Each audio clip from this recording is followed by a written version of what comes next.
what we discovered was this. When the weather's good, people go up too fast and they get acute mountain sickness. When the weather's bad, people cook in their tents or their vestibules and they get carbon monoxide poisoning. So, and the people with the highest carboxyhemoglobin levels were park rangers because they had heater in there, and guides because they're melting snow for water continuously. But it's funny, ultimately what we came up with was like a kind of a no-brainer when you say it like that, but it took a lot of data to get to that point and realize that that's really what's going on. Carbon monoxide poisoning it's extremely dangerous, and you should not run a stove in a tent to warm yourself up. That is so dangerous because people just kind of fall asleep. That stove's running, and many, many, many mountaineers have died that way, where they just succumb to carbon monoxide poisoning. And at altitude, you do not wash that carbon monoxide out of your hemoglobin very quickly at all. It is much slower at altitude than it is at sea level. And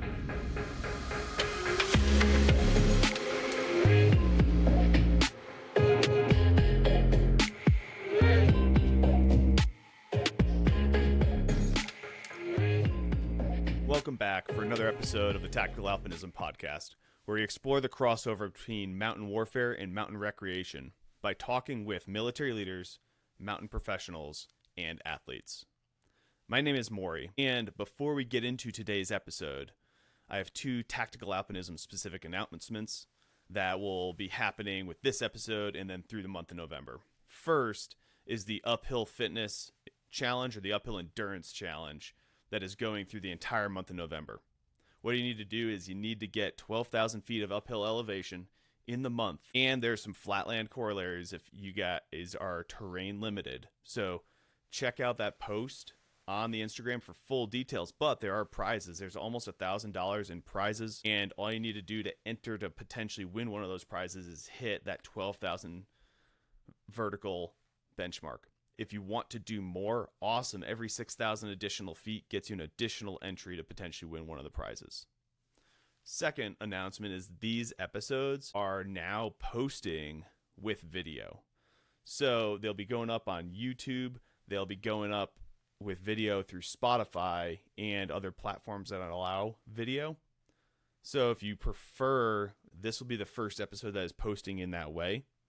You may notice that there are some episodes that won't post with video, and that's because some guests prefer not to have video put out. Today's guest is Dr. Emily Johnston, and before I go into her bio, I've been trying to get a deeply experienced mountain medical person on the podcast for a while.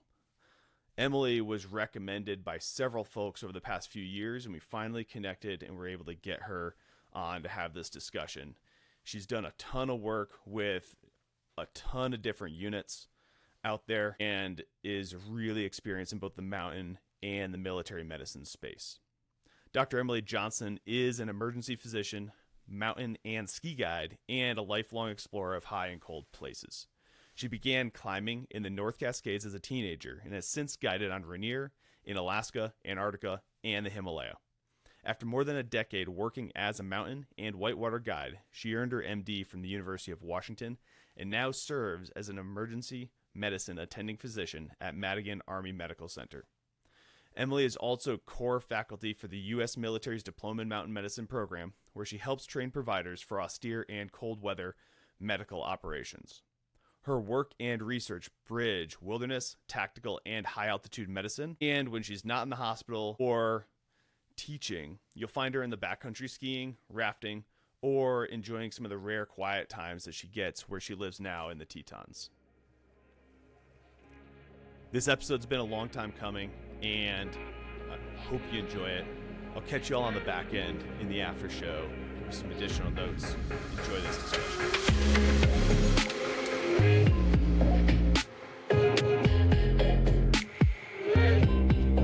it's funny because I was just in Indian Creek and we got stuck there because of flood. We couldn't get out of the camp. There are things I had to do, and I poached this guy's Starlink who was in his van. It's everywhere, man. It's amazing how easy it's become to connect when you're out. I had a friend who was up on Denali this year that was sending out updates via Facebook, Instagram, etc., using Starlink. Yeah, it's kind of weird. It's a little weird because I like protected spaces, but then But then it's also nice because we can do our things. Yeah, There's a guy, exactly. he was like a therapist 2 days a week. Hmm. He was in his little camper, had Starlink, and then climbed the rest of the time. Yeah. How do you feel about the change and how you like can't unplug in the same way as you used to? Well, that is actually it. One of the reasons I love Grand Canyon trips, like running the Grand Canyon 21 days, Hmm. 20 days, is that there is no service down there, Hmm. and people bring an InReach or some other kind of like satellite, messenger for emergencies, but people could certainly bring a Starlink as well. And I just think that's lame, man. There needs to be places on the planet where you're just out there. So I guess I see both sides of it, but Yeah, I like some protected spaces. totally. Yeah, my wife asked me about it when I went and was able to like text her for the first time when I was out without signal a few years ago. And I've decided like for work, when I'm working, I'm totally good with it Yeah. and having that communication. But then when it is personal time, I'd rather just be able to shut down and be totally where I am. Yeah, I agree. There are a lot of people like you, though, that have spouses that aren't in the wild, and they don't Mm, understand if you're like, well, I'm just not going to check in on these 3 days because that's personal time. But I could yep. if like, I don't know if that goes over so well. So, but, we are in the satellite era, and it has been helpful on many like rescues and other events that I've been on to be able to like pick up a sat phone and call for whatever. Totally.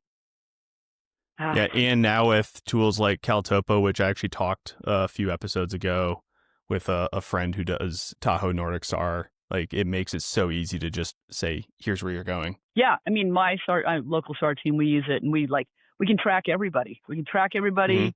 We can see where the RP is. We can see everything. It's super handy, and you put that together with drones, and it becomes a lot easier to find lost people. And the cool thing about lost people, as opposed to the tactical environment, is they want to be found. Yeah, yeah. You're not looking for somebody who's trying to hide. I guess in most cases, anyways, unless you have, say, an Alzheimer's patient who's like gone out and just doesn't know they're being looked for. Yeah, it's amazing though, particularly like ski patrol stuff where Hmm. people go out of the area and they're whatever the Oh without yeah.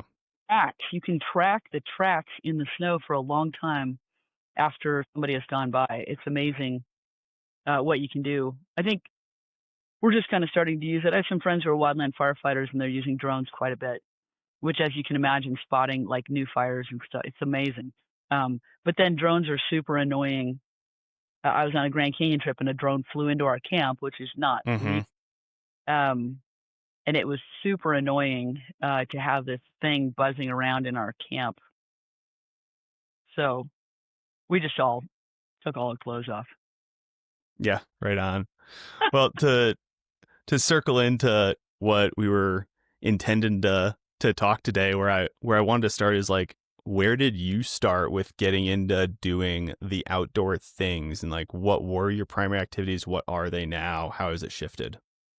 Yeah, so I grew up in Washington State, and my family was like, we went hiking, we were alpine skiers, we went out in the woods quite a bit. So my dad was kind of a driver for that. But when I was 13, I went to the summer camp in the San Juan Islands, and they taught rock climbing and mountaineering.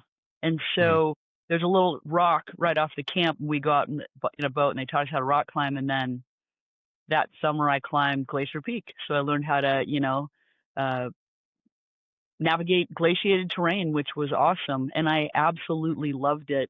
And I actually fell in a crevasse on that trip, and they Hmm. pulled me. Oh, that's so cool! Can I do that again? And they were like, no. So I do it.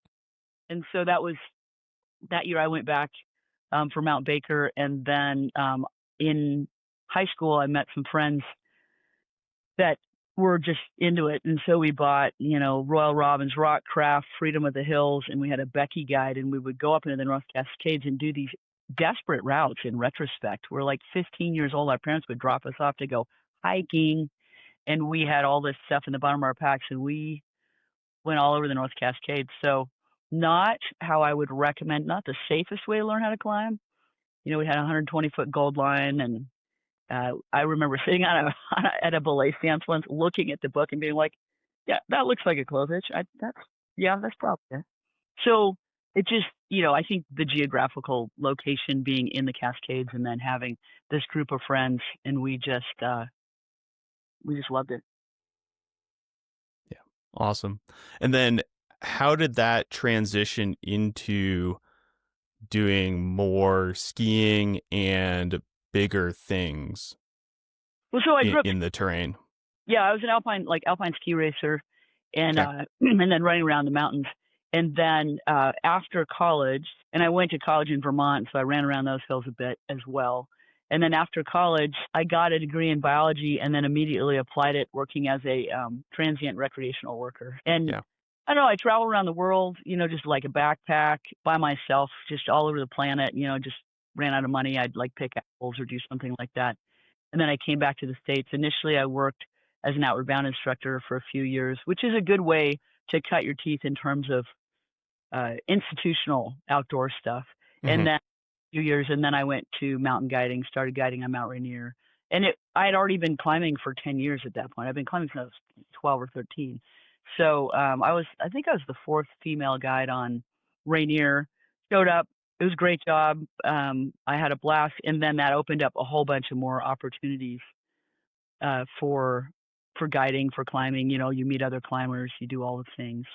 So that expanded. I also, about the same time I started mountain guiding, I got a job as a ski patroller, professional ski patroller. So started doing um, avalanche work, started actually teaching avalanche stuff just a few years later. And then I also got a job as a whitewater guide around that same time. So within a couple of years, I was climbing, whitewater boating, and ski patrolling professionally. And that just, the world opens up to you when you do that. And Totally. yeah, people pay for you to go to places that you never dreamed you'd get to go, which is great. Yeah.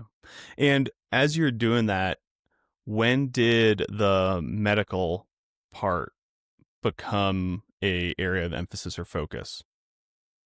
Well, so I had an undergraduate degree in biology. I was not a Mm. pre-med by any stretch of the imagination.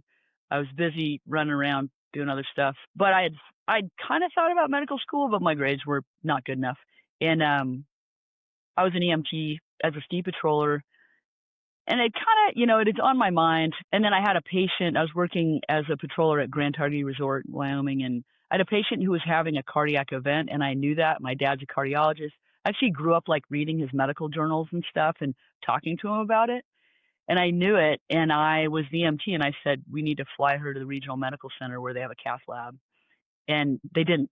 They took her to a small hospital, admitted her, and she had a massive heart attack overnight and died. And she was Mm-hmm. 40-year old. She was a yoga instructor from Florida. I still remember her name. I remember everything about her. And at that moment, I decided that the rural West needed better doctors. Not to slam on anybody, but I was like, this woman, and there's a cath lab. If she had gone to that regional medical center, she probably they would have put a couple stents in. She'd still be teaching yoga in Florida. So it was kind of a seminal moment. And within about a year and a half, I was in medical school. I went and did just the courses I needed, was super focused. My grades were great, did well on the MCAT because I was all of a sudden now I was focused. So I started medical school. I was about 30. I was 39. I was almost 40 when I started medical school. Yeah. How do you think going into that school environment was different for you than people who go straight in from other college experiences? Like, you come in with that life experience, what made it different or what changed for you compared to some of the other students? I honestly think it was easier because I was focused. And like I said, as an undergrad, I was just kind of my undergrad, and I wasn't very focused, and thus my grades weren't very good. Having this real sense of purpose, I think that made it easy. I also think that I understood people much better. I'd been climbing guide, river guide, ski patroller for 15 years, which is a lot of managing and understanding people and situations and, clutch decision making. And so I knew what the professors wanted. I knew what the seminal items were that I needed to understand, and I didn't get hung up on the minutia. I lived with classmates who were like in their, mid 20s as roommates. And, Friday, Saturday night, they'd go out and party. And I'm like, yeah, we got this test on Monday. Like, I don't need to do that. So I Hmm. think it was much easier for me to focus. One, because I had that sense of purpose where I'm like, I'm going to bring better medicine to the rural West. And then two, just understanding people better from, the things that I had done. And they would, we'd have some big exam coming up and people would be kind of freaking out. And I'd be like, hey, all we can do is keep studying. Like there's nothing else we can do. So let's just keep studying. Yeah, I imagine you had more emergent experiences at that point than just taking an exam. Yeah, exactly. And so, you learn how to manage things. Um, Totally. definitely. And And then, my room, oh, my go class, ahead. great, loved them. But anyway, yeah, I think it was easier for me. Yeah, right on. And then because people who work in the outdoor industry end up having such a varied way of making an income as the seasons change, what does your work look like these days? Like, what is there a primary job or role, or are you still seasonal and shifting around?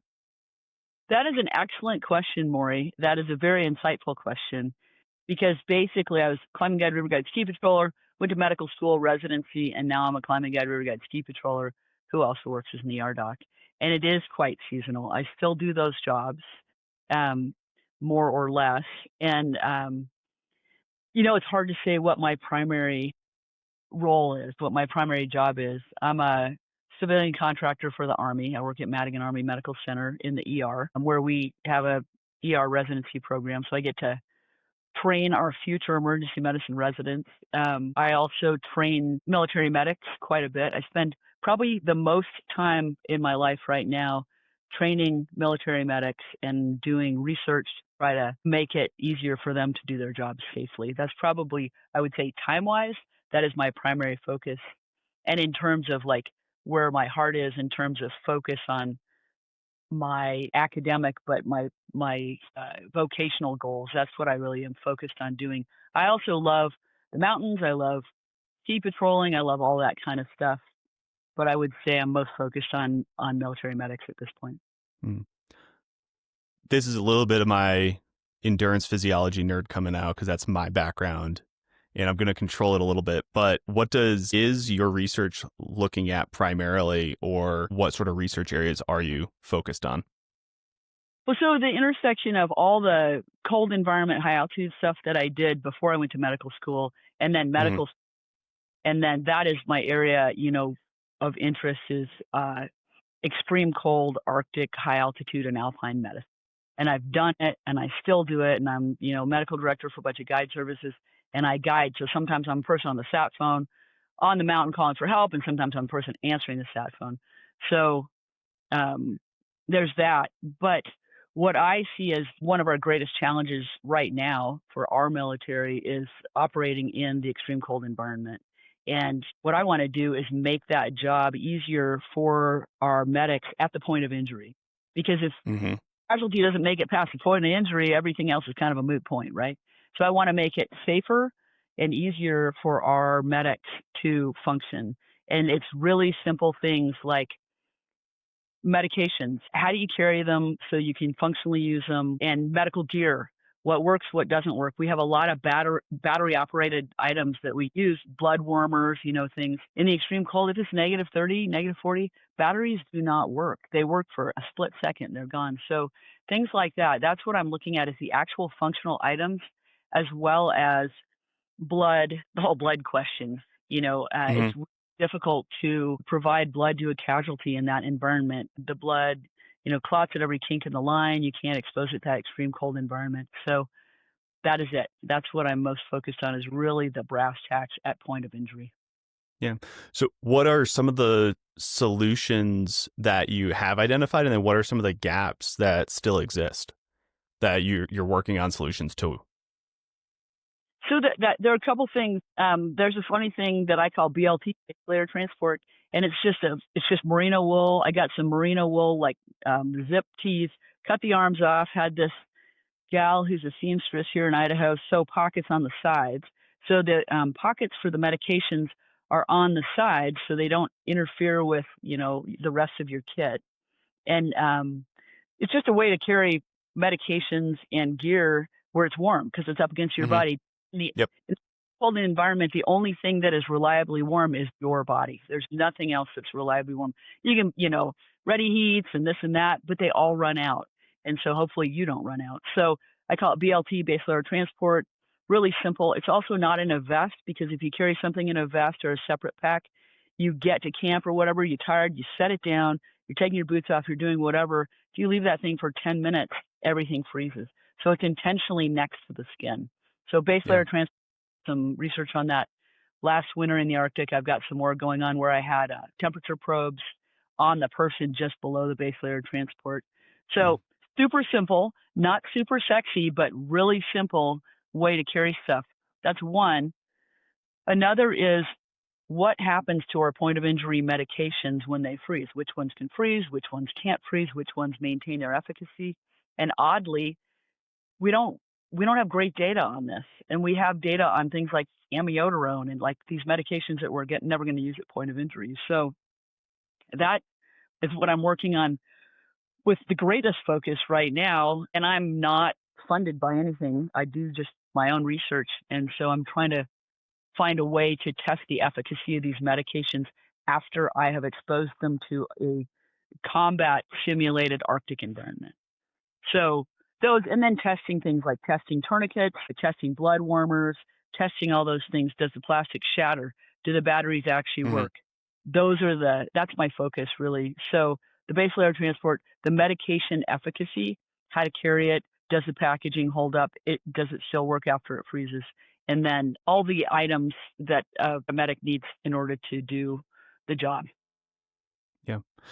One of the things that was coming to mind as you were talking about the base layer transport system is some companies are starting to build like Himalayan style suits that have a running vest suspension for the pants. So you can remove the top, but still have that vest suspension, and also carry water bottles close to the body so they don't freeze.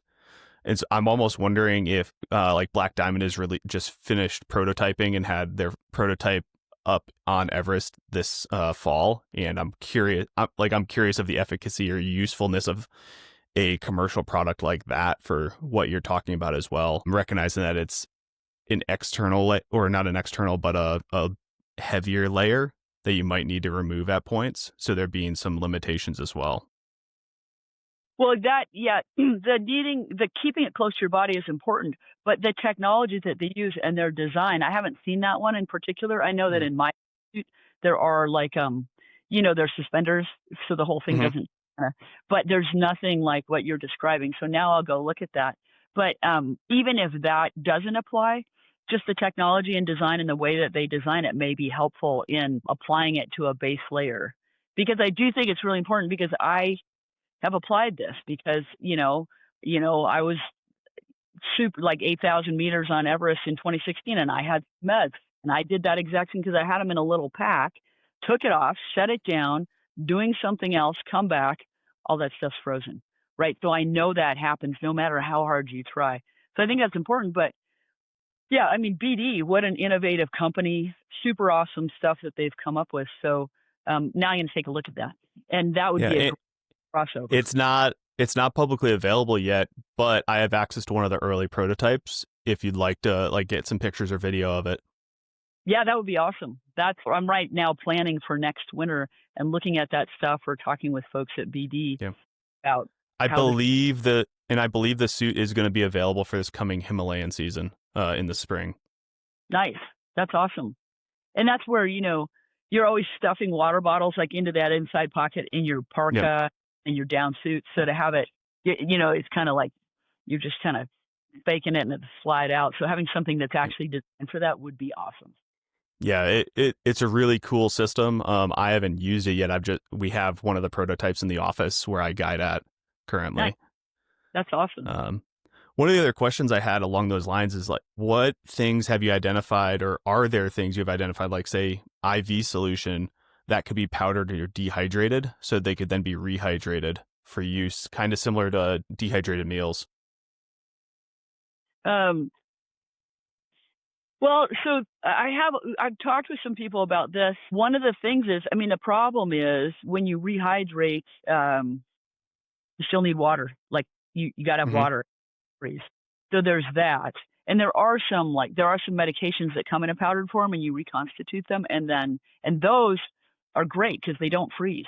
I mean, they do freeze, but it doesn't affect them.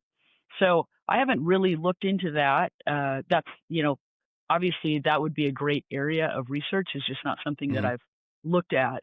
But Totally. things like tablets and powders are relatively inert. And so having them in the extreme cold environment is fine as long as you can reconstitute them. But you can reconstitute them in a controlled environment Mhm. and won't freeze. So that's another thing it's a great idea, just not something I've Yeah. been.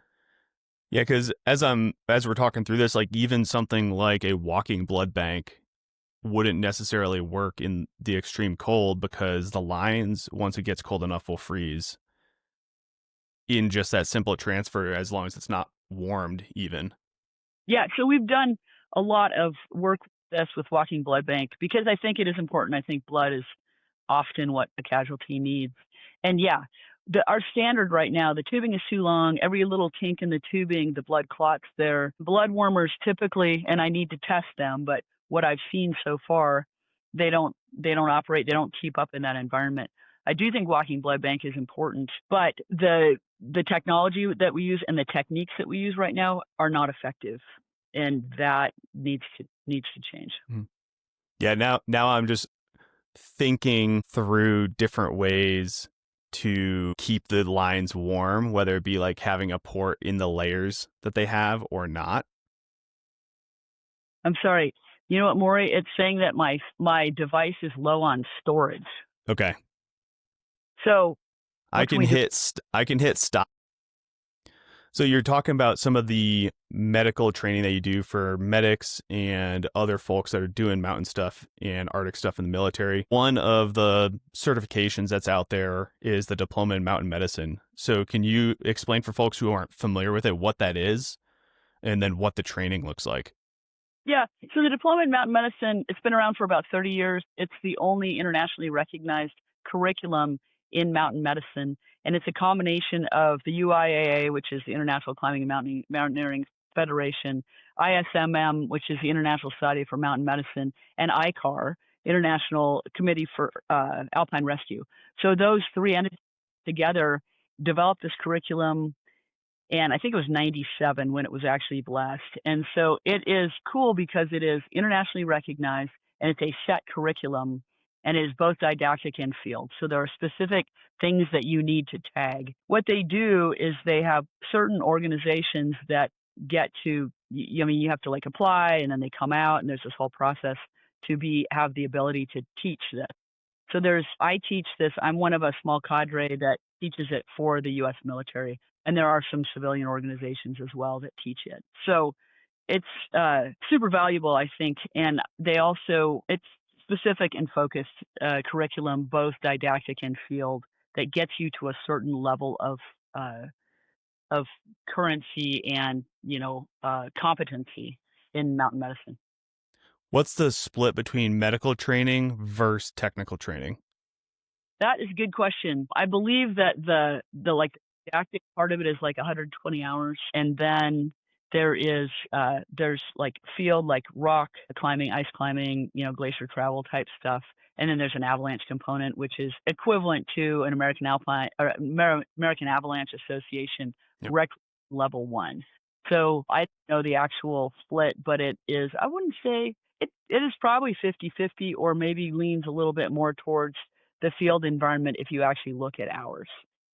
Okay. Awesome. And for medical personnel in the military, who can attend those? Like, can a 68 whiskey field medic get a diploma in mountain medicine, or is it restricted for a higher level of training, like, say, an 18 Delta special operations medic, or is it higher, like a physician assistant or physician?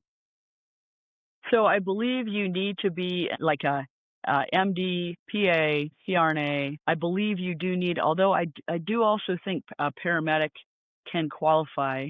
Mm-hmm. MT, woofer, so on and so forth. You can take the course, but you can't actually get the certification. Got it. We do have a lot of medics that come through and do the course. I know for certain that's my gray area, but I know that there are a Okay. lot of, it's valuable for everybody, absolutely valuable. But I am pretty sure that medics advance medics can get us. Yeah.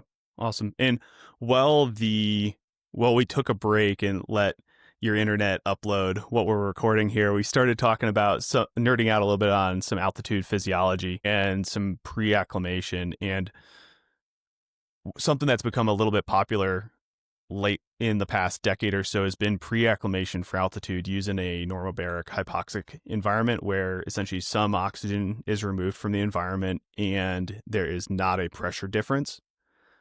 And we started to talk about like where that's effective, where it's not. And altitude is one of the big things we don't deal with outside of the mountains that is included in the diploma in mountain medicine. So how does that pre-acclimation work for folks, and where doesn't it work?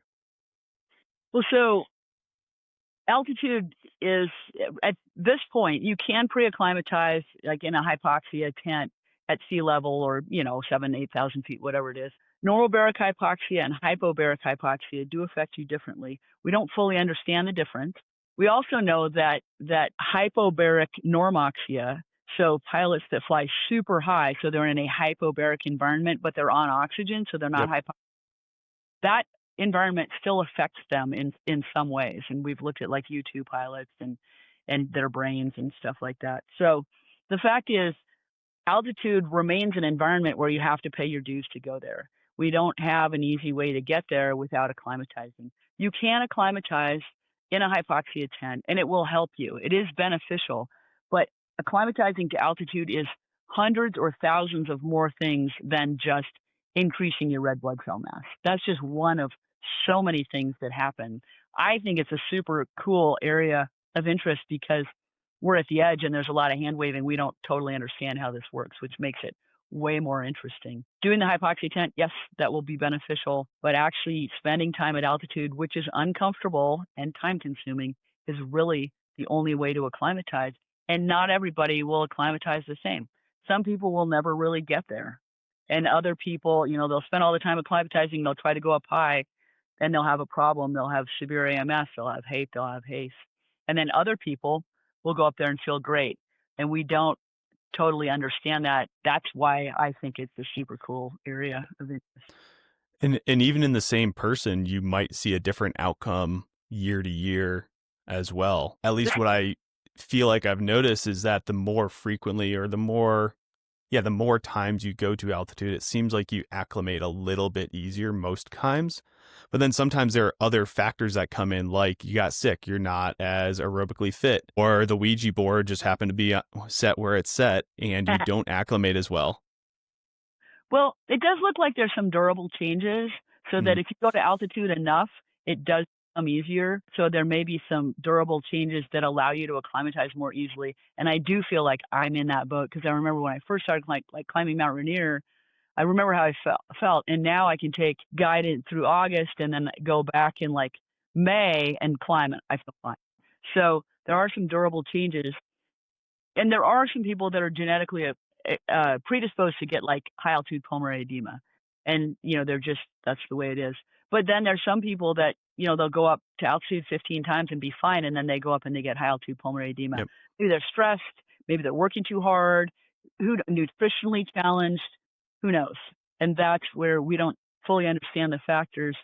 But we do know that taking the time to acclimatize and having good nutrition and good sleep, classic things that a healthy organism needs to do, those are helpful in avoiding altitude sickness. Yeah. Recognizing that a lot is not known about the altitude acclimation space, and there's not a ton of research, and actually most of the research that's done on it is done by the military. Are there markers that you have seen either in research or experienced that predispose people to being able to acclimate a little bit better, or that indicate if they are going to have an issue? Well, and I was involved in a research project at the 14 camp on Denali a couple of years ago, where we looked at people that we had a specific little exercise thing where they stepped up and down a certain amount for this amount of time. And we looked at their O2 sats and how they were affected by this, and then tried to apply that to whether they would develop AMS, HACE, or HAPE. It looked promising, but there wasn't anything really that we determined significantly by that. But no, there's no way. That's the thing, is that we don't have a way to predict it. And you can be the most aerobically fit person on the planet and still go up and get altitude sickness. And it's that roll the dice thing that frustrates people and that also puts in danger, right? Yeah. Well, a lot of people who are going into this environment are very type A. And so the inability to control some of it absolutely is frustrating. Yeah. And when I first started guiding the Himalayas, this friend of mine, Max, who was a guide up there, he was like, Emily, just don't ever get out of breath.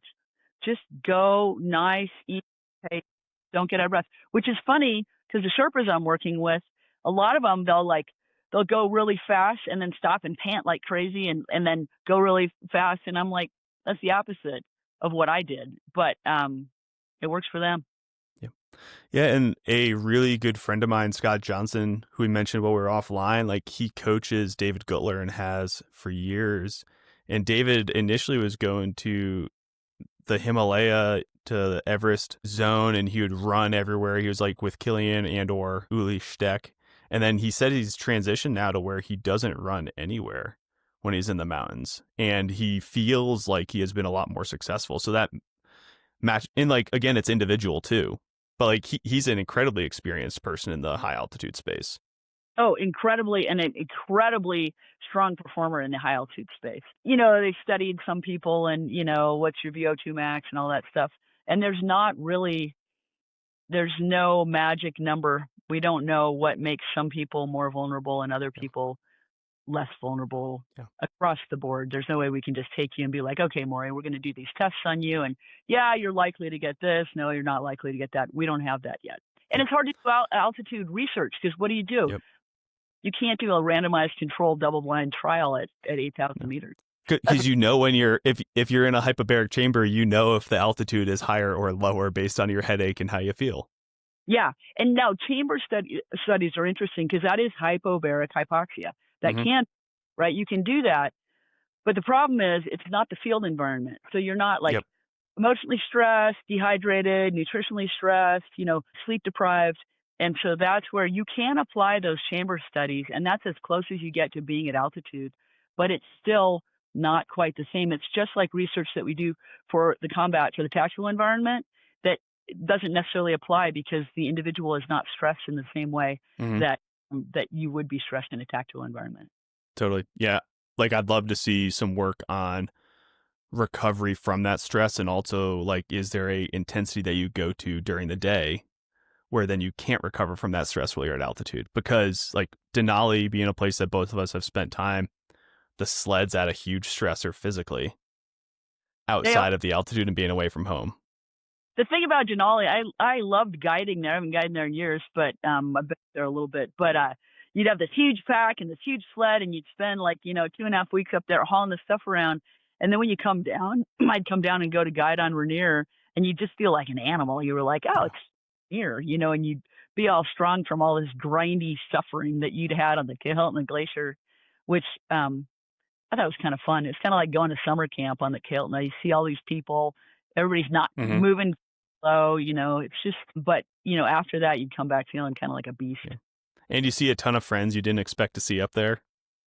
So many times. And even went up there, I think it was 2022 that I went up there and hadn't been up there in years, ran into so many people that I knew. It's like the social scene at 14 camp is awesome. You see all these people, meet all these people. And then as soon as the shadow of the West Buttress comes across camp, all of a sudden it's just a ghost town. Yep. Yeah. And for the people who aren't familiar with 14 camp, like you can go look at Denali on Google satellite imagery and you can see 14 camp. It's a bigger village than some of the villages in Alaska and other rural parts of the country for certain parts of the year, for sure. So true. And talking about one of the things I wanted to circle back to, you were talking about a hypobaric normoxic environment, so normal oxygen. And when I was up on Denali in 2023, there was actually a person from Colorado who was put on oxygen for 3 days, was flown out, and then ended up dying in the hospital from some altitude issues. And it was like, that was a weird, fringe case to my experience, whereas he had gone up to 14 camp in about 3 days, if I remember correctly, and then had started to develop issues about 3 days later after he had been at 14 camp, and then never came off oxygen and ended up passing away. And so for me, that just touched again on what you were saying about like even being in a normoxic environment, there still are issues that can develop and progress. Absolutely. And some individuals are more susceptible. And that's where like a gamma off bag with high flow oxygen, that's kind of the only way you can get the pressure down. But I hadn't heard about that case. It sounds very unusual. Yeah. But it does take time for the particularly high pulmonary edema and high cerebral edema. It takes time for those to develop. They don't develop super. Where AMS, people have headache, nausea, malaise. That can happen, boom, right away. Yeah. And it's because the edema, the fluid accumulation has to occur. Yeah, it takes time for that to happen, typically. Yeah, that's an unfortunate. And now I'm going to go look and see if I can find a case report on that. The accident report is on the Denali site where you can find the accident reports. Yeah, I'll take a look at that. Accidents in North American Climbing just came out. I just got the book in the mail recently, so I'm always looking through those things. Yeah, and for folks that are curious, every few days during the season, the Denali Rangers send in a report that are up on the mountain, and those are actually available publicly. If you search Denali Rangers, you'll be able to find that on the National Park Service website. It might be McKinley now based on some of the name changes lately, but you can find that information publicly available. It's actually interesting to read through, and it's fairly real time. It's like a few day lag from what's happening on the mountain typically. The other thing, to plug the American Alpine Club. American Alpine Club is awesome, and they produce accidents in North American Climbing every year, and they have all these case reports, often written by somebody who was there or the person who fell, and then they analyze it. And it's a great way to learn how to not make mistakes in the future. Yeah, and the trip reports too, because then you get to see what went wrong, and then you get to see what went right, and both are really good. Yeah, and the journal as well. Cool routes all around the world. It's that and the Banff Film Festival, I think, get me stoked every year to do some cool stuff. Yeah, totally. To come away from altitude, I'm sure. Actually, I have one more question on altitude. We didn't talk this before, and I didn't share it with you before, but I'm curious if you have any thoughts or knowledge around it. I have noticed, and then some other people have noticed, but it's not super commonly known that there are some equivalent or similar adaptations to heat as there are to altitude. And I'm curious what you have seen or worked with, if anything, around heat and as a proxy for altitude adaptation. Yeah, so the mechanism is different because with altitude, it's HIF, hypoxia-inducible factor, the hypoxia response elements in your genes. And then with heat, it's HSP, heat-shock proteins. And so I look more at cold acclimatization than hot, but you want to look at the one to understand the other, and they actually are quite different. So the mechanism is different. The thing that's similar though is that we have some very standard guidelines for how to acclimatize to heat and how to acclimatize to altitude. And as far as we know right now, coloring outside those lines doesn't really work. That's kind of the standard. In a military environment, you kind of want to apply those standards because if you're moving with a large group of people and you want to know you're going to be successful, you kind of want to apply those standards. Yeah, and everybody to have a similar adaptation prior to going up. So you're not, like, for example, if you go with a team where one person on the team is from sea level and the other lives at 8,000 feet, then you should probably go at the sea level person's pace, I am as a best practice. Truly, or get them up to altitude for a period of time. So everyone in the group is coming sort of from the same place. Yep. You will see genetic variability. They will still respond differently to altitude, but at least you'll be sort of starting at the same baseline. Totally. And then to transition to carbon monoxide exposure, because snooping around on your LinkedIn, I saw that you had some papers and or publications around carbon monoxide exposure in this environment. It's one of the things that isn't as common in non-cold environments to see in my experience. And so what is it and how does it develop in the cold environment? Well, I mean, it's just, incomplete combustion. And so what happens is people want to warm up, so they run their stove in a tent and they get carbon monoxide poisoning. I was part of a study that I did back in the, 2005 or something like that on Denali. And we basically looked at, because carbon monoxide poisoning and acute mountain sickness have the same symptoms, right? Kind of headache, malaise, that kind of thing. And so we took a portable co-oximeter, went up there, drew blood and checked it out. And it's so funny because we did all this work, and what we discovered was this. When the weather's good, people go up too fast and they get acute mountain sickness. When the weather's bad, people cook in their tents or their vestibules and they get carbon monoxide poisoning. So, and the people with the highest carboxyhemoglobin levels were the park rangers because they had heater in there, and guides because they're melting snow for water continuously. But it's funny, ultimately what we came up with was like a kind of a no-brainer when you say it like that, but it took a lot of data to get to that point and realize that that's really what was going on. So, but carbon monoxide poisoning it's extremely dangerous, and you should not run a stove in a tent to warm yourself up. That is so dangerous because people just kind of fall asleep. That stove's running, and many, many, many mountaineers have died that way, where they just succumb to carbon monoxide poisoning. And at altitude, you do not wash that carbon monoxide out of your hemoglobin very quickly at all. It is much slower at altitude than it is at sea level. And it's still slow at sea level. It's slow at sea level, yeah. And, sometimes we'll use hyperbarics for people that have profound carbon monoxide poisoning, but it is no joke. It also predisposes you to altitude illness. So there are a lot of places at Everest Base Camp where people have an open heater in a dining tent. And I'm like, we're here to help these people get up to altitude. And now they're breathing carbon monoxide every time they come in and eat a meal. So there's some outfitters now that have, there's an exhaust to the outside, the heat. Yep. But not everybody, that's expensive and time consuming. So not everybody's on that wagon.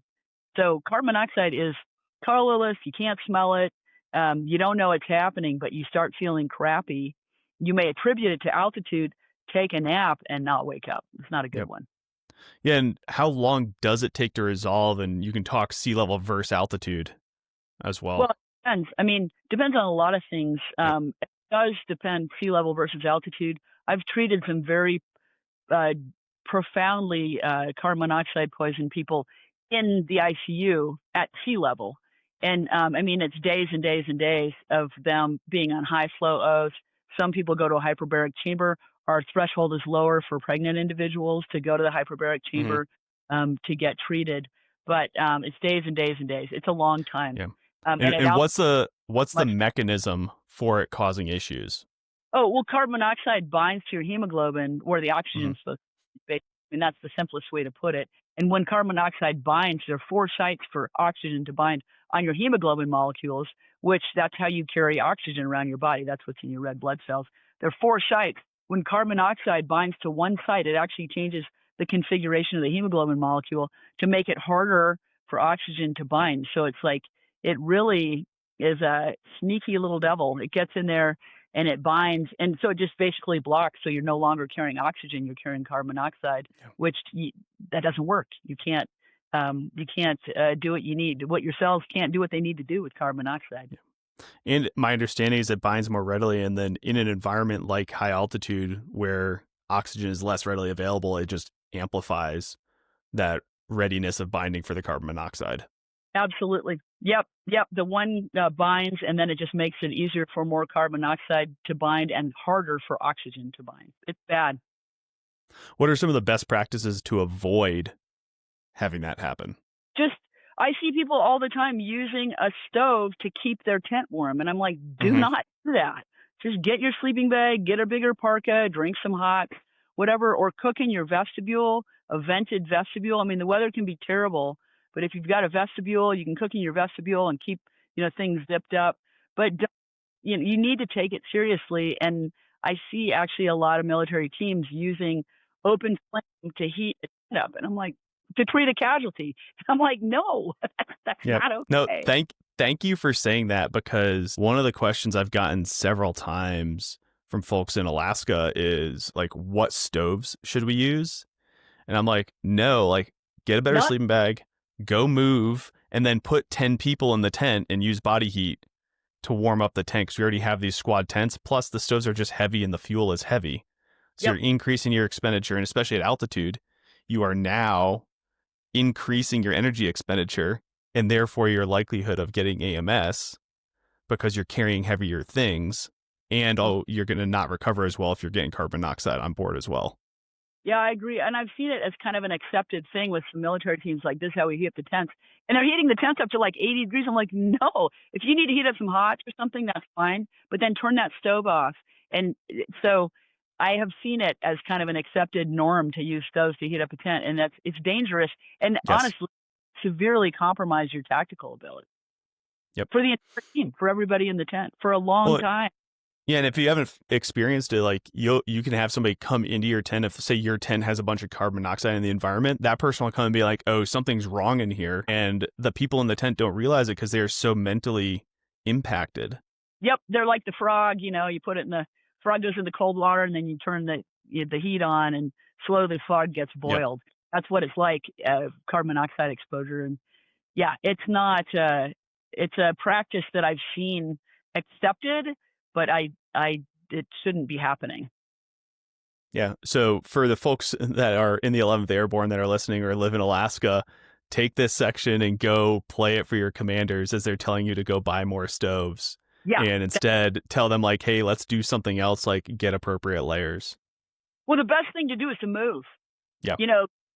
Whatever, burpees, go run around, do whatever you need to do, because that internal furnace, and then eat something. That's the way to do it. And, using a stove is 1, dangerous, and 2, lazy. Yep. And heavy. Yes, absolutely. Yeah. I think we've hit what changes when you go from low elevation to high altitude environments, but are there things we haven't talked that you see that changes medically when we go from those lower elevation, those high altitude environments, or to cold environments? Well, both. Like there's cold environment diuresis, and there's a problem at altitude. People, you're kind of hypercoagulable, and often people will, sudden cardiac death is the most common cause of death for like younger males at altitude. And we don't know, is it, a heart attack or a big old PE? So what's a PE?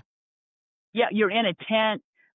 You're in a storm tent, so you're just laying around. You're dehydrated. There are all these things. So hypercoagulability is significant at altitude, and that's something to think about. And maintaining the drive to be well hydrated and get good nutrition, because altitude makes you kind of lackadaisical. It's important to be well hydrated, and it's a pain to pee. Oh, that's a pain. And so some people won't drink so much, but you need to keep things moving through your body. So I think that's one way that you can help acclimatize appropriately, and also that will help you acclimatize to both altitude and cold environments is good nutrition and fluid intake.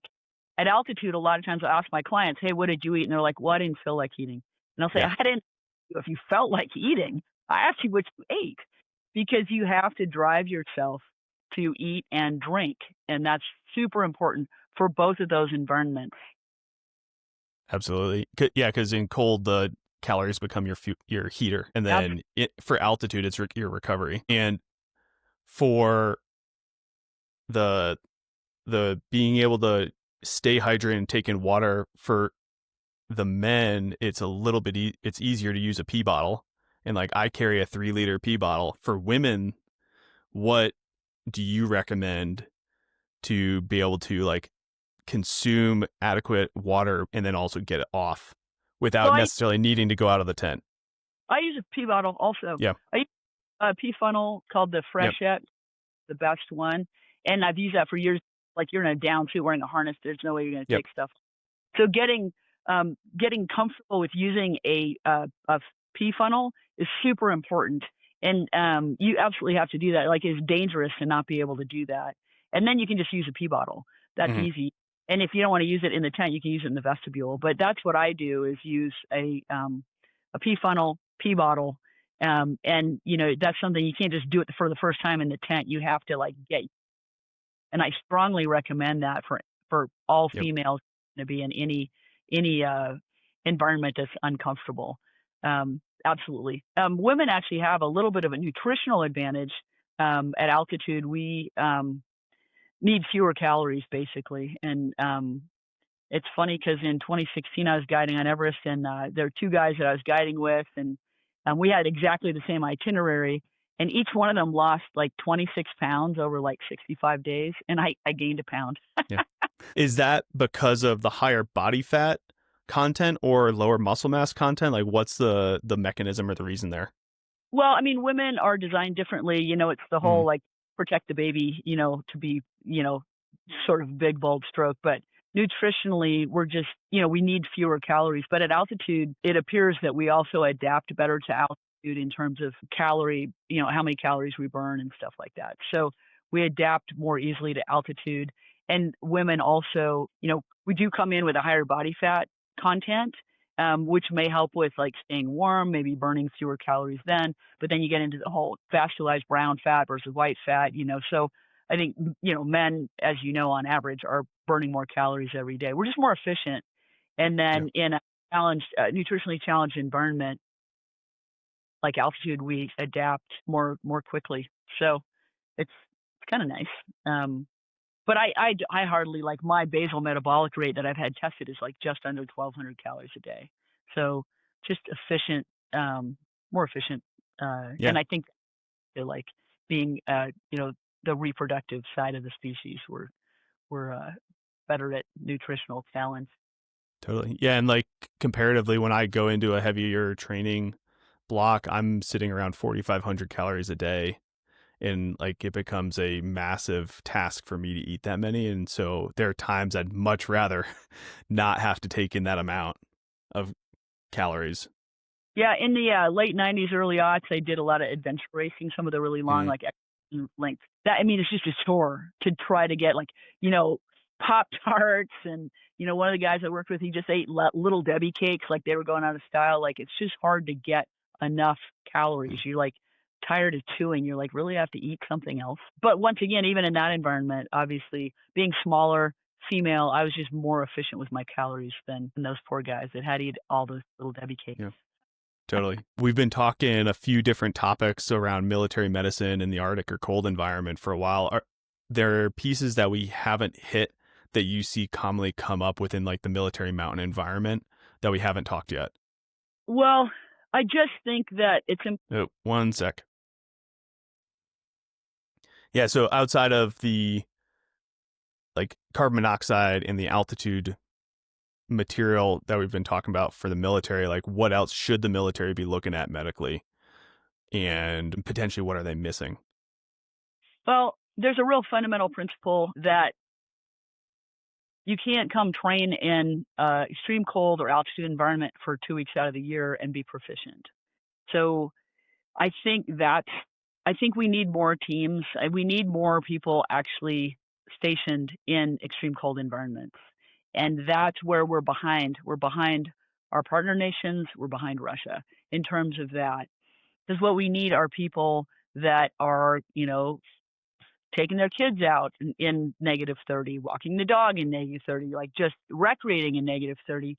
And that's one of the things, one of our fundamental weaknesses, I believe. There's this in like Norway, Sweden, Finland, people will take their infants in strollers, park them outside when it's like 0 degrees, and go in and have coffee. And you'll see these strollers like parked outside with these like, 1 month old, 2 month old kids all wrapped up. They're plenty warm. That kind of exposure to the cold environment starting at that age, we don't have that. If you look at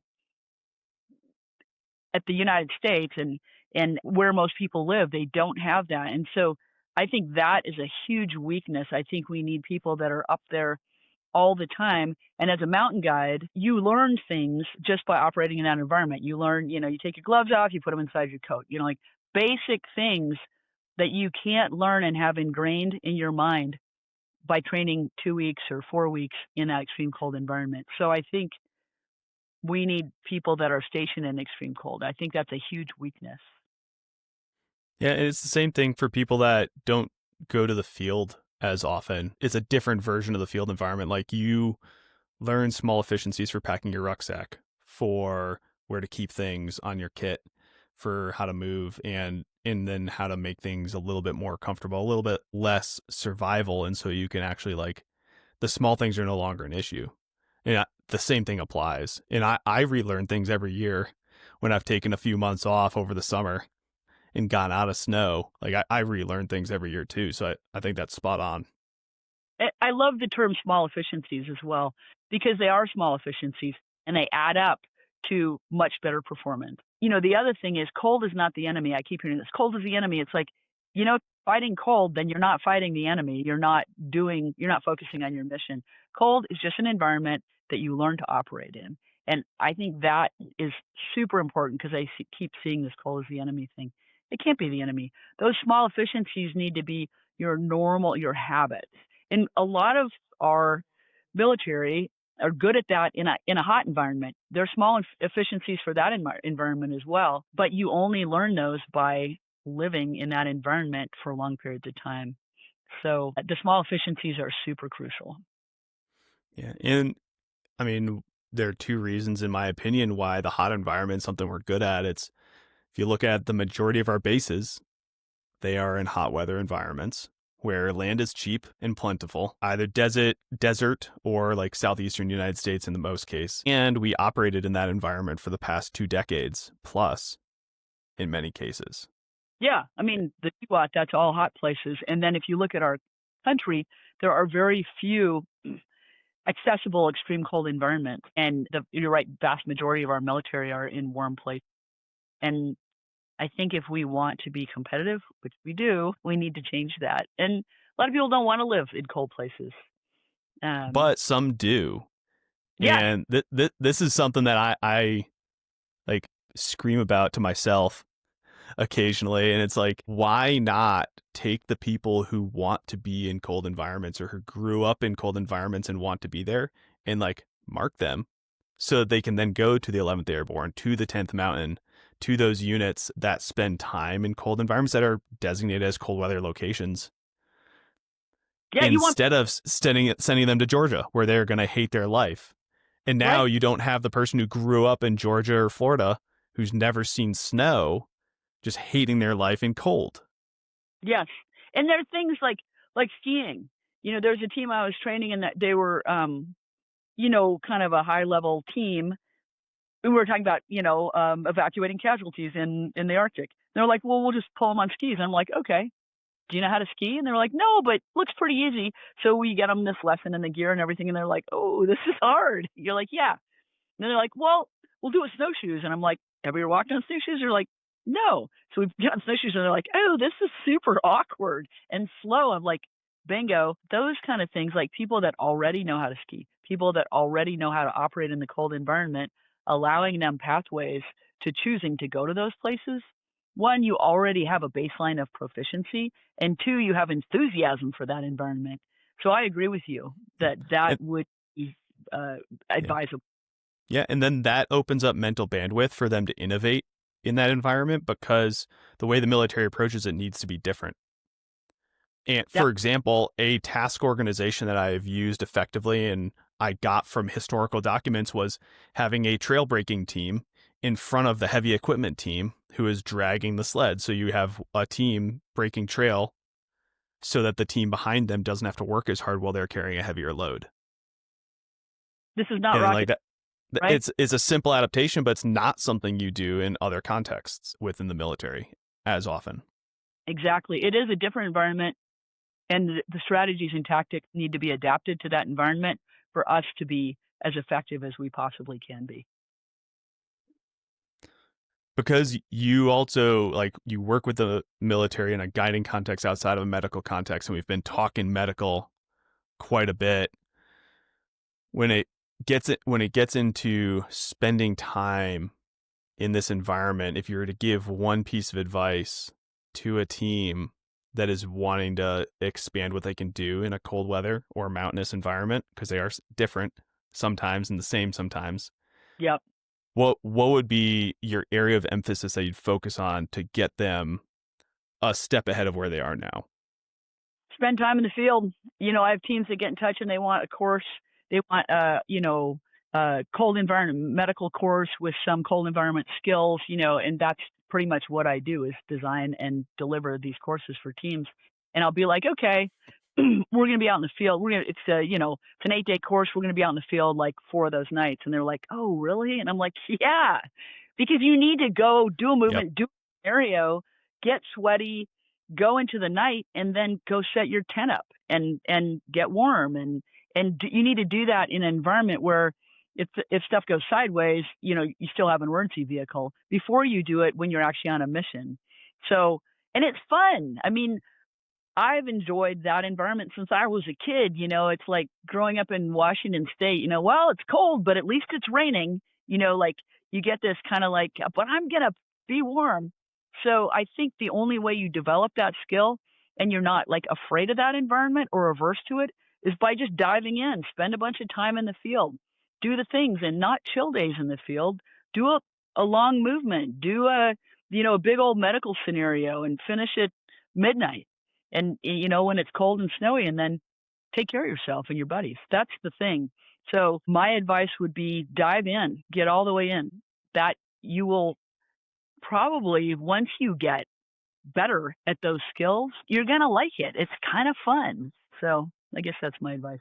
And I'll shout out the 11th Airborne and 10th Mountain Alpine Clubs, because that's what they're doing at the individual recreational level. And I love seeing that those folks are that excited to be doing those things on their own time.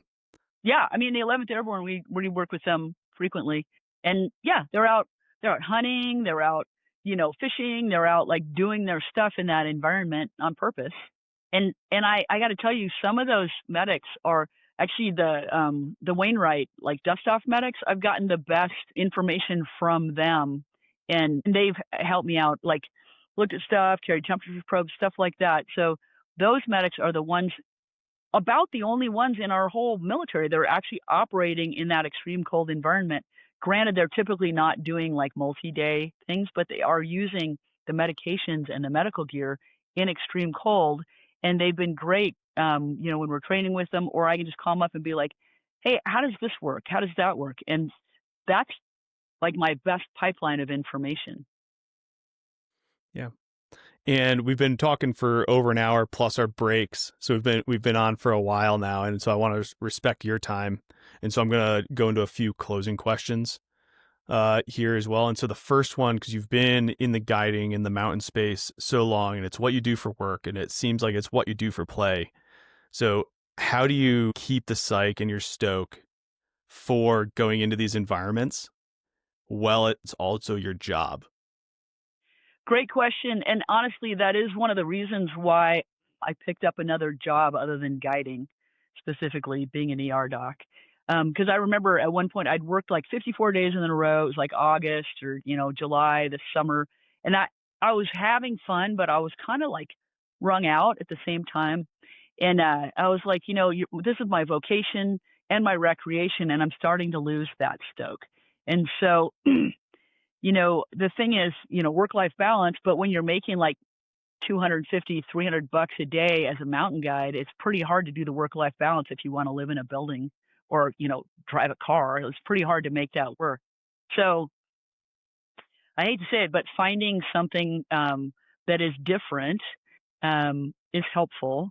And the work-life balance thing, for a while there, I was like, I would mountain guide, and then on my days off from that, I work as a river guide. And so that worked really well because the river guide days felt like, like a vacation. So that was good. So I was still working. So some kind of balance like that. And also the seasonal, like, I think we're seasonal animals. So being a wildland firefighter and then taking a break, shoulder season, and then being a ski patroller. And so you're in it, you're with your team, it all happens, season's over. Take a little break, take a little breather. It doesn't have to be expensive. Go like camp out near your local crag or whatever and take some time to like let things unwind. I think that's really important. Is there a specific trip where you realized that? Like where you like did a expedition or a trip and then did something different and it was like, oh. Well, I think the shoulder season, desert trip is common amongst American dirtbags. And I think that one season I didn't do that. I worked instead. So it was the opposite. So I had like this fall trip that I could do that rolled right into patrolling. And I was already burned out. And I was like, I didn't get to go hang out in Joshua Tree and climb for X amount of time. Or I didn't go do this like, Grand Canyon trip or whatever it is that allowed me to kind of recharge. And then I was like, I'm coming into this season, I'm already burnt. So yep. I think that, and that can be daily, it can be weekly, or it can be that shoulder season thing, but you can't go great guns forever. I think that's really important for everybody kind of in both of these environments. Military teams too, people are driven. It's like, rest is truly what makes you stronger. So embrace that. Yeah, you don't get stronger or fitter when you are doing the thing. You're actually getting weaker and less You're capable. stress injuries, both emotional stress injuries, physical stress injuries, and those can set you back quite a bit. And Totally. I'm familiar with that. I've had many orthopedic injuries, and many of them were just from driving too hard. And that's a lesson that I would share with people that are up and coming is like, you can drive really hard, but you got to know when it's time to take a break, both emotionally and physically, because these jobs are tough. Yeah. Then next question is, what is your favorite route or objective? And I feel like this is going to be a hard one potentially, but it can be one you've done once or one you keep returning to. But what's that favorite one for you? This is not an uncommon question, and I respond with, that's like asking someone who their favorite child is.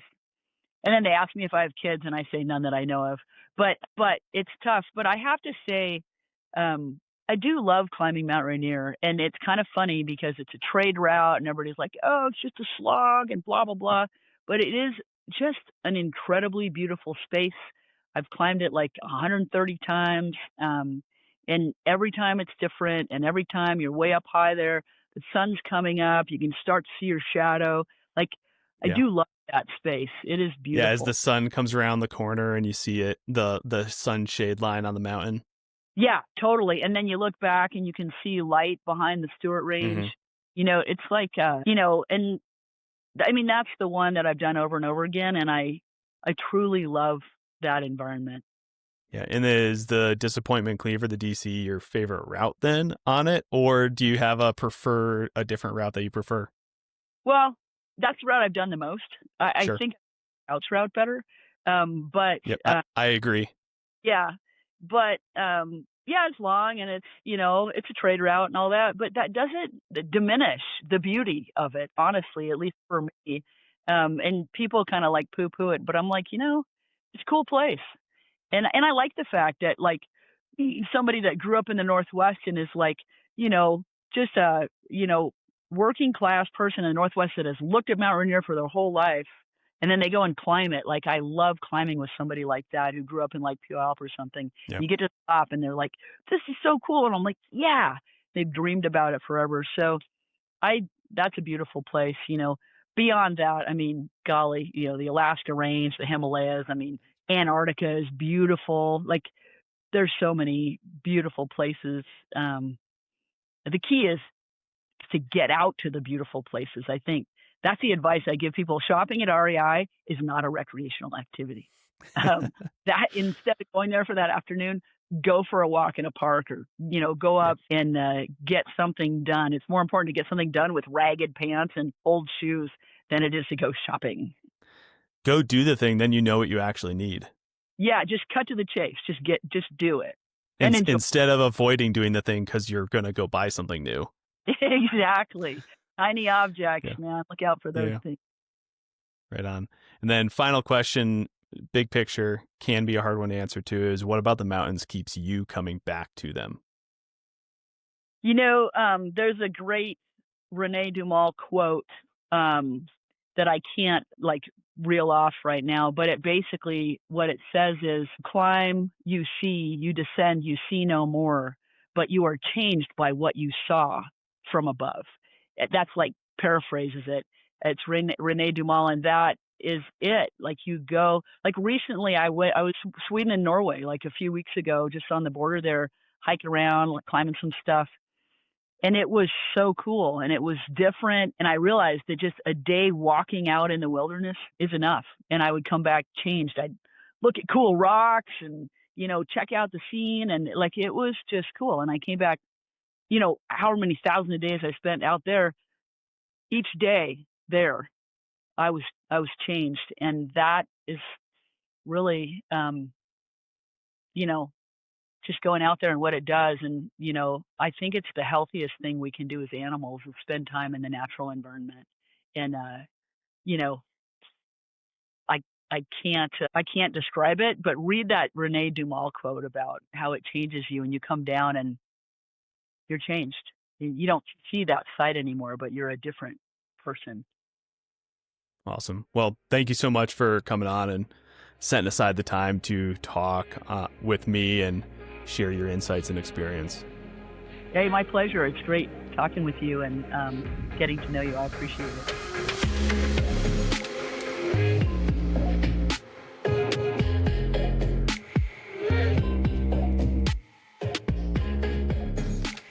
I hope y'all enjoyed that episode with Dr. Emily Johnston.